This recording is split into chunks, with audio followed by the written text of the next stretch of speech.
Had to take a break from the pole barn and go into the dentist, get my teeth cleaned. And the dentist asked me why my teeth were a little bit stained. She asked me if I smoked or drank coffee. Well, I told her I drink coffee, but that kind of gave me an idea. No, that's not going to be a good idea. I think we're going to leave that right there and not even go any further.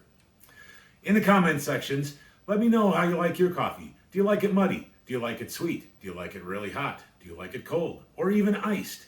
Let me know in the comment sections how you like your coffee or any other uses that you use coffee for. You know, one thing that I do when I'm working outside is I take some dried coffee grounds. You can use used grounds, you can use new grounds, crappy coffee, good coffee. Crappy coffee is better because you don't want to waste good coffee.